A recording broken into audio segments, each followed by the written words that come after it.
Welcome to Andy's Garage. I'm Andy Phillips. Today I just wanted to take a few minutes and shoot this quick video about the importance of always being prepared with your vehicle. Let's go ahead and get started.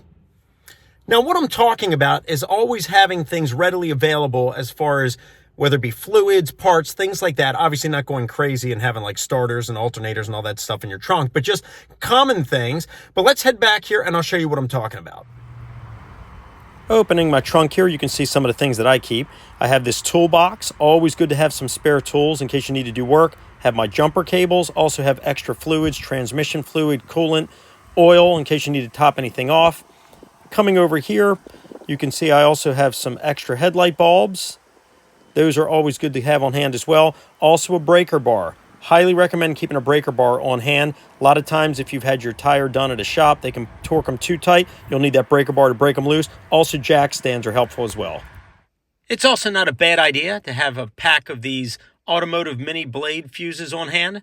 Sometimes these can go when you're out and about, and it's good to have some on hand so you can swap them out. You can pick these up fairly inexpensive at like Harbor Freight, online, things like that. Just throw it in your glove box.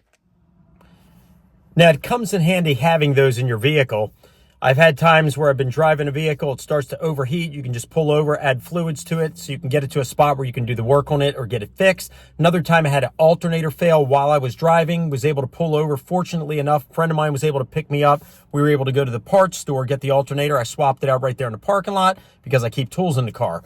And right here I have, this is a warning that I just received from a law enforcement officer that pulled me over. By the way, great professional police officer. Pulled me over because my headlight was out. And this was last night. I have extra bulbs, as we just saw in the trunk, because last time I changed out my headlights, I bought a double pack. Because if you're able to afford it, and I know not everyone's budget is to get a double pack, even though they're not a lot, but you don't want to take for granted that some people might be tight financially.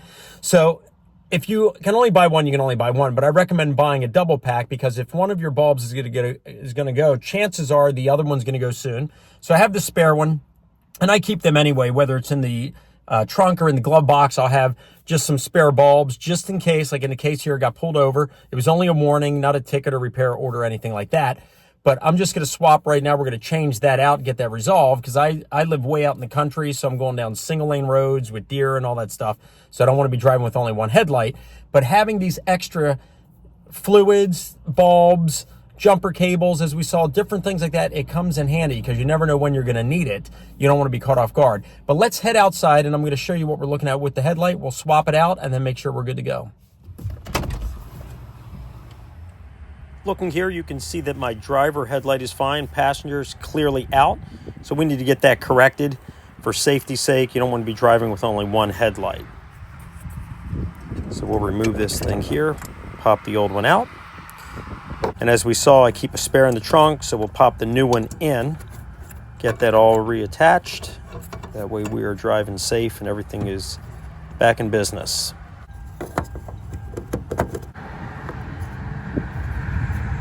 Now that we have that back in place, you can see now, headlights are working great, both driver and passenger. Everything is good.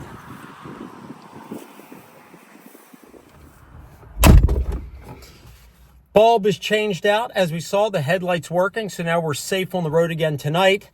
Don't want to be driving with high beams. Obviously, you don't want to be blinding people, but you also don't want to be driving with only one headlight. So that's taken care of. One thing to just mention, this vehicle here is actually a Kia Rio that I just swapped it out on. If you're watching this video and you have a Kia Rio, I'll have a link down in the description, also across the top, where I show in depth how to replace headlights on this vehicle, as well as some other videos pertaining to this vehicle. A lot of times you don't want to use your bare hands because you don't want the oil from your hands getting on the bulbs. You should use gloves. I don't have them with me right now. So what I used, I just had a little napkin here in the car when I handled the bulb before I put it in place. But that was taken care of. Wrapping up this video here, just want to do a quick video letting people know, always be prepared. Make sure you have some backup fluids and just some things in your trunk or glove box. That way, if you're ever caught off guard and you're out and about, you're not completely out of commission. You can solve the problem. Of course, if it's something major, you have to call a tow truck. But if it's minor, you can fix it yourself. Please like this video, subscribe to this channel, check out some of my other videos on how to do some do-it-yourself repairs on your vehicles, because that's another thing. In addition to having tools and things like that, you got to have the knowledge to know how to do it. So don't forget to subscribe so you don't miss some of my videos how to do that. Please send me any questions and comments. I would love to hear from you, and I'll see you next time.